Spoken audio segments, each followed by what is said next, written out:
Olá para você que acompanha o canal do meu amigo Ricardo Estanque aqui no YouTube.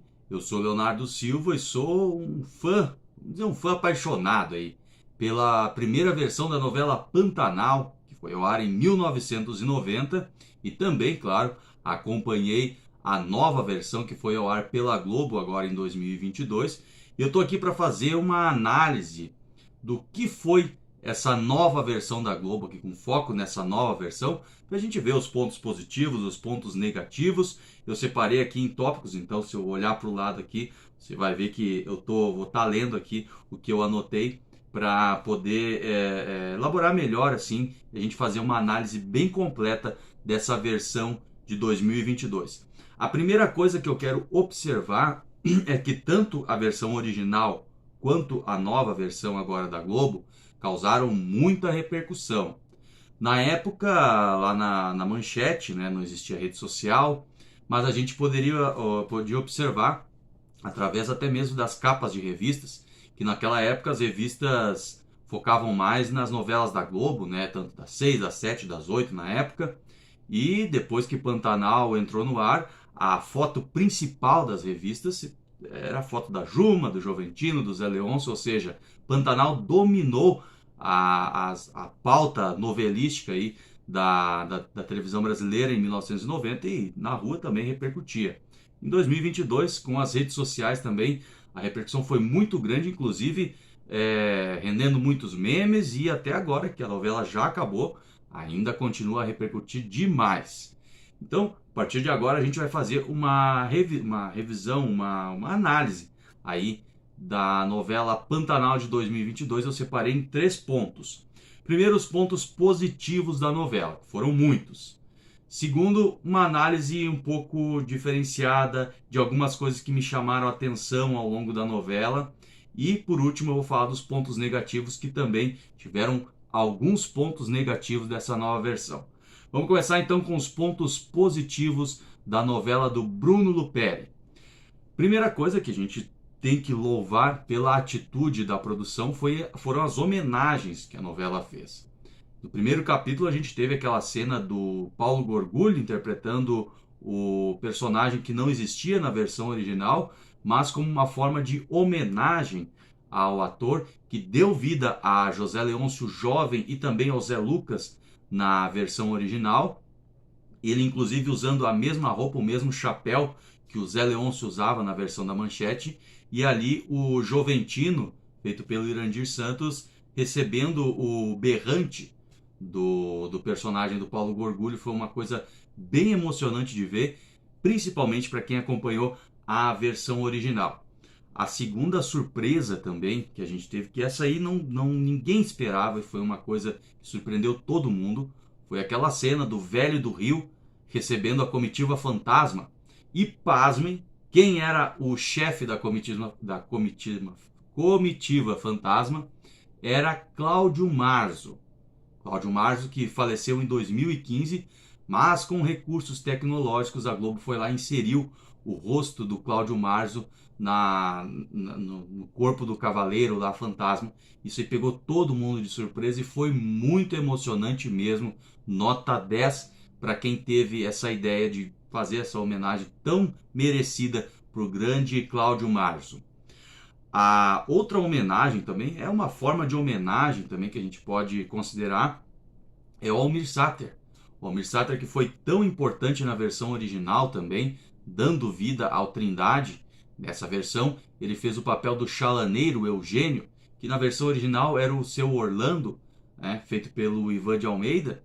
E nessa versão o chalaneiro teve um papel mais importante na história. Ele pôde desenvolver com vários personagens, inclusive sendo um personagem atemporal, que tanto na primeira fase quanto na segunda fase ele existia, estava sempre envolvido ali, sempre dando conselhos. Um personagem um tanto quanto enigmático, até a gente pode considerar. Muito bonita mesmo a homenagem ao Almir Sater.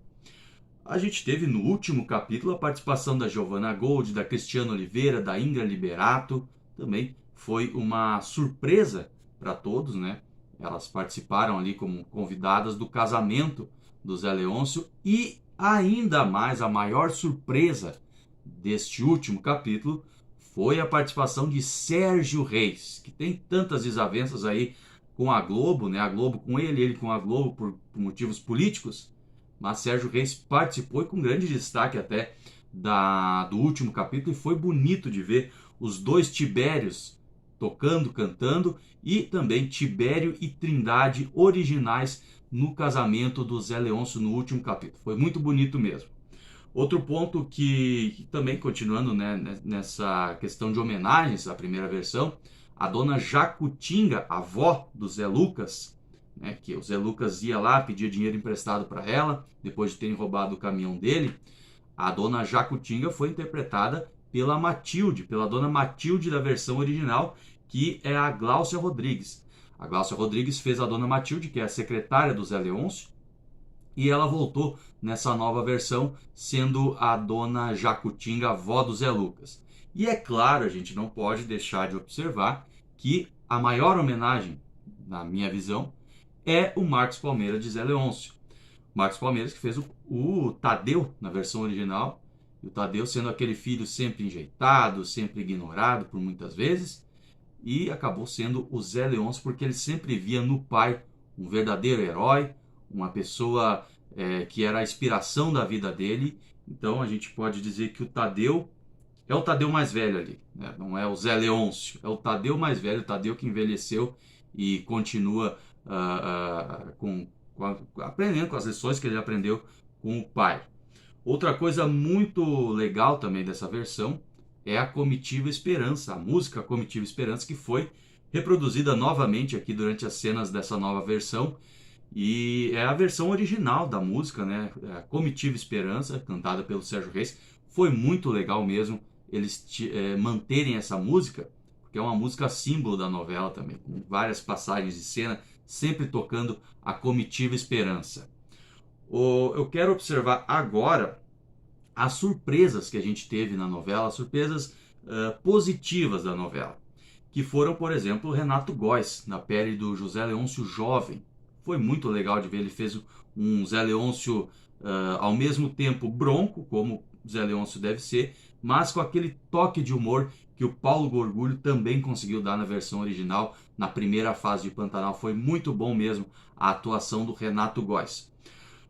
Para mim, a maior surpresa da novela, eu vou falar daqui a pouquinho da maior surpresa positiva da novela. Deixa eu passar agora para Isabel Teixeira, que também é a Maria Bruaca dessa nova versão, que deu um show também de interpretação, se assemelhando muito, por muitas vezes até superando, a original Ângela Leal. Vou procurar, não quero fazer comparações, mas em caráter de comparação, assim, bem rapidamente, né? As duas são muito parecidas e a desenvoltura das duas para o papel ficou muito bom, chamou atenção, e eu acho que foi o personagem que mais repercutiu nas redes sociais, até por conta, né, dos problemas dela e dessa onda progressista aí, promovida pela internet, pela Globo, pelas pessoas, enfim. Gabriel Sater, outra boa surpresa da novela. Gabriel Sater vivendo o papel que foi do pai dele na versão original, fazendo o Trindade, um pouco mais caricato, né? Um pouco mais caricato, mas mantendo a essência do personagem. Ficou muito bom. Destaque também para aquelas cenas do duelo de violeiros, quando o Tibério e o Levi brigam e arrebenta a corda da viola. Então a gente teve várias cenas muito bem produzidas aí com o Gabriel Sater vivendo Trindade, e tanto é que as pessoas sentiram falta dele depois que ele foi embora da novela, e é um ponto também que eu vou abordar um pouquinho mais pra frente, mas ele poderia ter ficado um pouco mais na novela, não precisava ter saído aquela hora, né?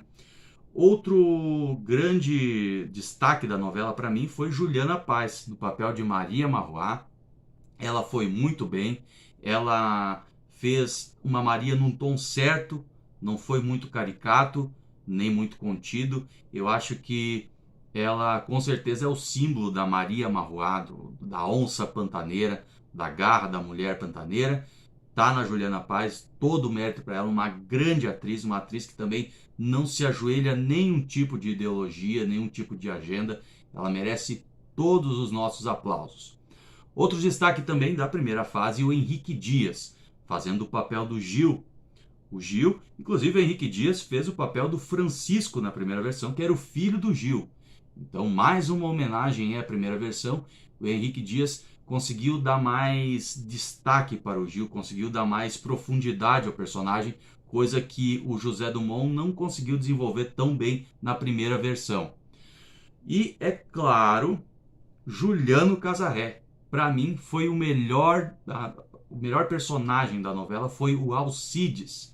Toda a cena que tinha o Alcides, eu ficava muito empolgado em ver, porque ele conseguiu dar um lado mais cômico para ele conseguiu desenvolver melhor o personagem, as pessoas passaram a gostar cada vez mais do Alcides, e Juliano Casarré realmente brilhou demais nessa novela, brilhou demais com o personagem Alcides, conseguiu fazer algo muito melhor do que foi originalmente escrito para o Alcides. Todos os méritos para Juliano Casarré. Eu já falei do Marcos Palmeira como o José Leôncio, né, que é uma versão mais velha do Tadeu. Pena que não teve nenhuma cena do José Leôncio falando sei lá, porque seria muito engraçado de ver o Tadeu da versão original falando sei lá na pele do José Leôncio. E eu sinto que o Bruno Luperi quis aprofundar um pouco mais as histórias também. Ele deu mais profundidade a cada trama paralela da história, né? Ele conseguiu aprofundar um pouco mais e isso enriqueceu mais a novela.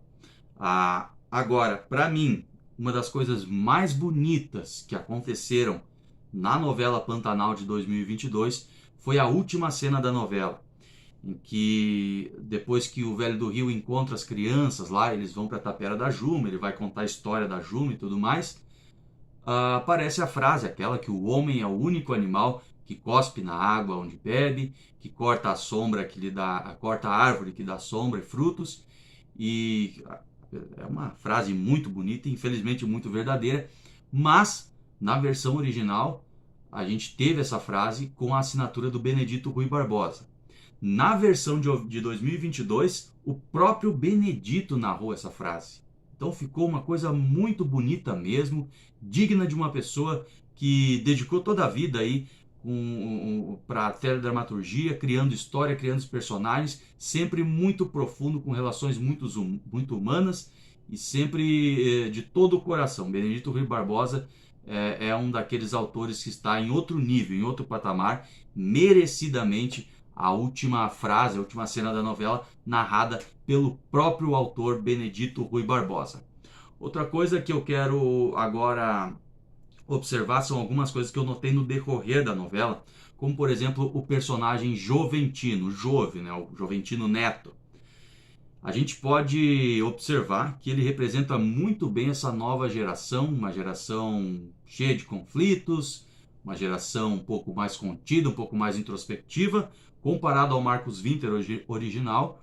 O Jove original era muito mais aberto, muito mais falante, muito mais irônico. Esse Jove conseguiu ser mais chato que o original, na minha opinião. E é o que representa, né, a juventude de 1990 para a juventude de agora. Outra coisa, a Madeleine, foi muito bem construído o personagem. Ela representar essa camada fútil da sociedade que só quer vaidade, essa parte das redes sociais, que dá mais bola para as redes sociais do que para a vida real, né? Ela foi muito bem desenvolvida justamente para dar aquele contraste com o Zé Leôncio, que é um personagem totalmente rural. Foi muito bom, fora que a Bruna Linsmeyer, que fez a Madeleine na primeira fase, ficou muito parecida também com a Karine Telles da segunda fase da novela. A Madeleine deu um show, era um personagem que eu pelo menos não gostava da personagem, mas é por conta da atuação da Karine Telles e da Bruna Linsmeyer. Outra personagem também que, na verdade, a outra atriz da novela que também fez muito bem o papel foi a Selma Erguei, que também dispensa apresentações. Pena que a dona Mariana não foi muito bem aproveitada nessa história também. E esse foi um grande erro do autor da novela, do Bruno Luperi, de não aprofundar um pouco mais a personagem da Mariana. Ela ficava sobrando um pouco na história. A Camila Morgado como Irma foi muito bem. Ela conseguiu se equiparar bem com a Elaine Cristina também, que é a irmã original. só que ela foi caricata também. Eu acho que todos os personagens que tinham uma característica diferente foram um pouco mais caricatos. Inclusive quando a Irma engravidou do Trindade e pegou aqueles poderes sobrenaturais para ela, ela estava muito caricata. Acho que forçou um pouquinho a mão ali, mas não tira o mérito também da Camila Morgado, que é uma excelente atriz, foi muito bem. Palmas para Camila Morgado em Pantanal. José Loreto. José Loreto foi o José Loreto de sempre, fazendo aquele personagem mais bobinho, mais contido, um pouco mais engraçado, desde a época do Marcão lá da Malhação em 2005.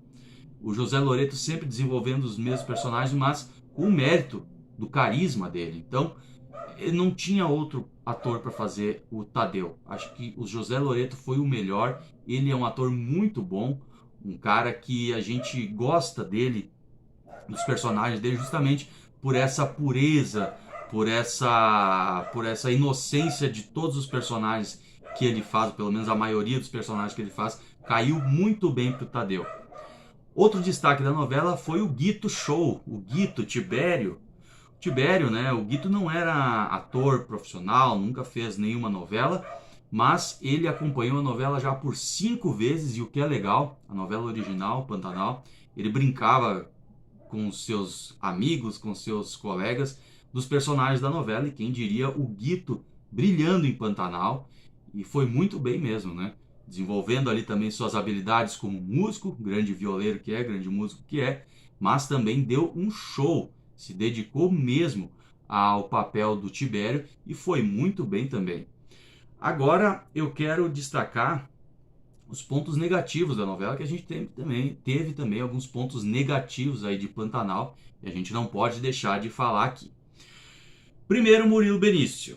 Murilo Benício como Tenório, o Murilo Benício é o mesmo de sempre. Às vezes não dá nem para entender direito o que ele fala, a dicção dele é horrível. Eu acho que ele poderia ser um pouco melhor na questão do Tenório, de dar mais vida ao Tenório, porque até o próprio autor da novela, antes da novela começar, falou que o Tenório tinha que ser um pouco mais engraçado, para ser aquele tiozão mesmo, bem tiozão, que fala muita besteira. Mas o Murilo Benício deixou a desejar justamente por esse jeito dele que, sinceramente, para mim, eu não curto muito. Mas não foi de todo mal, teve muitos bons momentos, muitos momentos engraçados, como era o propósito, e é aquele vilão que, apesar de ser mal, ele não é mal o tempo todo.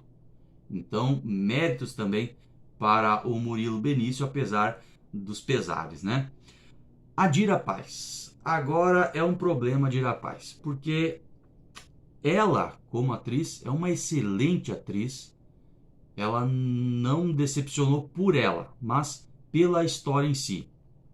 A Filó, a gente sabe que na primeira versão a Jussara Freire fez brilhantemente, inclusive ganhou vários prêmios naquele ano como pela personagem Filó. Porém, nessa nova versão, inclusive, antes de sair o elenco oficial da novela, muitos anos antes, quando se cogitavam personagens, sempre a Dira Paz era a preferida para fazer a Filó, e assim foi feito.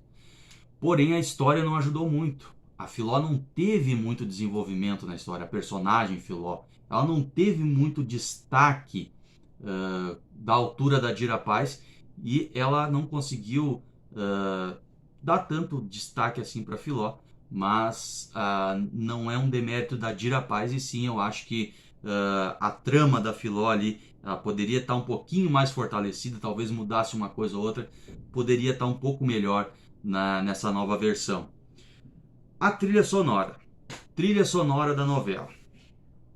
Em 1990, um dos destaques de Pantanal foi a trilha sonora do Marcos Viana, com aquelas imagens contemplativas da natureza, numa época que não tinha TV a cabo popularizada, as pessoas não tinham acesso ao Discovery, ao National Geographic, então aquelas imagens enchiam os olhos de quem estava assistindo. Obviamente que hoje em dia não tem como deixar, por exemplo, 2 minutos só de paisagem na TV, porque as coisas são muito rápidas, né? E isso a Globo conseguiu manter num nível um pouco menor, mostrando as imagens, mostrando assim por menos tempo na tela, mas conseguiu cumprir o seu papel. Agora, a trilha sonora da novela poderia ser mais caprichada, poderia ter mais aquela coisa orquestrada do Marcos Viana, aquela coisa mais imponente. Deixou a desejar nesse ponto aí, infelizmente, foi um ponto negativo marcante da novela. Outra coisa foram as atuações sem emoção. E aí, eu não sei se a culpa foram dos atores, que eu acho que não foi, mas sim da direção da novela, da direção das cenas. A gente pode comparar algumas cenas da original com algumas cenas dessa nova versão em que os atores não tiveram tanta emoção, os diálogos eram um pouco mais rápidos, não tinha tanta profundidade, tanto olhar, tanta... Mas eu acho que isso aí tem a ver com a direção de cena, mas foi outro ponto que pecou, porque poderia ser muito mais emocionante, dando realmente aquela cara do Benedito Rui Barbosa naquelas cenas impactantes e que ele escreve com o coração. É uma pena mesmo que não ocorreram. Outra coisa, Dona Mariana, a Muda e o Tibério sobraram demais na novela. Eu já tinha falado um pouco da Dona Mariana aqui. E esses três personagens, na minha visão, poderiam ter mais destaque, poderiam ter mais desenvolvimento. E a Muda, depois que a única função da Muda na novela era a vingança contra o Tenório. Mas ela não tinha outra função e ela só ficava tentando fazer com que alguém matasse o Tenório e ela acabou sobrando demais.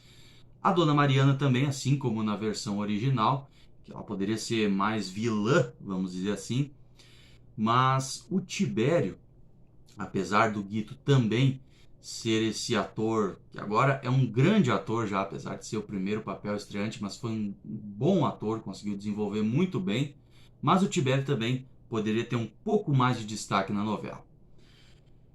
A Juma caricata demais, e agora a gente chega num outro ponto da novela. A Juma é um personagem símbolo da novela Pantanal, da versão de 90, a moça que vira onça.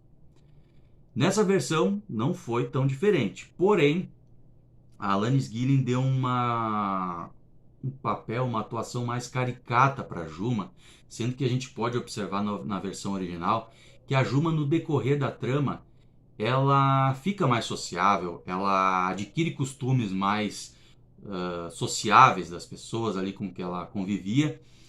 E a Alanis Guilin não, ela seguiu com o mesmo estilo para a Juma do início ao fim, muitas vezes sentando de uma postura assim mais de animal, mais de onça e tudo mais. E essa caricatura aí me incomodou um pouco, porém tem um lado positivo, em que ela fez uma Juma um pouco mais inocente, por muitas vezes mais engraçada. Então isso deu uma aliviada assim na atuação dela, mas ela foi muito bem também. A Juma é um personagem, na minha opinião, um personagem meio chatinho também, que fica sempre naquela briga com o Joventino, que fica sempre falando as mesmas coisas, mas a Alanis conseguiu dar pelo menos um tom mais engraçado para a Juma e isso foi muito legal. O pior erro da novela, na minha opinião, o pior erro de Pantanal é o seguinte: na primeira versão, a Madeleine da segunda fase, que foi feita pela Ítala Nandi, ela saiu da novela. A Ítala saiu da novela por conta de um filme que ela tinha que fazer, pediu licença para sair e tudo mais, ela saiu e acabou quebrando toda a trama da novela, né? Porque a Madeleine original iria sobreviver ao acidente de avião, ia ser resgatada pelo Velho do Rio, por uma tribo ali, e ela ia aprender a conviver de um outro estilo de vida totalmente diferente do dela, né? E isso eu estava muito curioso para ver nessa nova versão, porque eu queria ver como é que ia ser a Madeleine sobrevivendo, ela reencontrando José Leôncio, como é que ficaria a Filó nessa história toda, como é que a Filó ia reagir, sendo que o grande amor da vida dela teria reencontrado a Madeleine. Isso é uma coisa que é imperdoável nessa nova versão, na minha opinião, porque a gente acaba ficando curioso e a gente não vai saber o que teria acontecido se a trama original escrita lá nos anos 80 ainda pelo Benedito acontecesse, né? O que ia acontecer? Então, infelizmente a gente nunca vai saber. Quem sabe daqui 32 anos faça uma nova versão e aí a gente vai ficar sabendo, né? E por último, a cena do Zé Leôncio morto na sala e os parentes encontrando ele. É uma cena que faltou, inclusive foi uma cena gravada, foi vazado na internet, porém ela não foi ao ar. O último capítulo, ele condensou 2 capítulos em um só, teve mais de 1 hora de duração. E essa cena, que para mim é uma das cenas mais emblemáticas aí do último capítulo, que é a emoção, aquela coisa visceral de todo mundo, principalmente por parte da Filó, e a Jussara Freire fez brilhantemente, chega a arrepiar quando a gente vê a cena original. Faltou nessa versão, não foi ao ar, foi gravada, mas não foi ao ar, e foi uma baita gafe da Globo não ter colocado isso no capítulo final. É isso então. Eu fiz essa análise, não sei se você concorda com tudo que eu falei. Se você concorda, se você discorda de alguma coisa, comente abaixo do vídeo aí, que a gente quer saber a tua opinião, você que acompanhou o Pantanal também. E agradeço ao Ricardo pelo espaço aqui para a gente falar um pouquinho dessa grande obra da televisão brasileira que já está na história novamente, a novela Pantanal. Muito obrigado por assistir o vídeo até aqui, espero que você tenha gostado dessa análise. E não esqueça de comentar aí o que você concorda, o que você discorda, se faltou algum outro tópico que eu não abordei aqui. Vai ser legal da gente interagir aí, tá bom? Um grande abraço e até a próxima!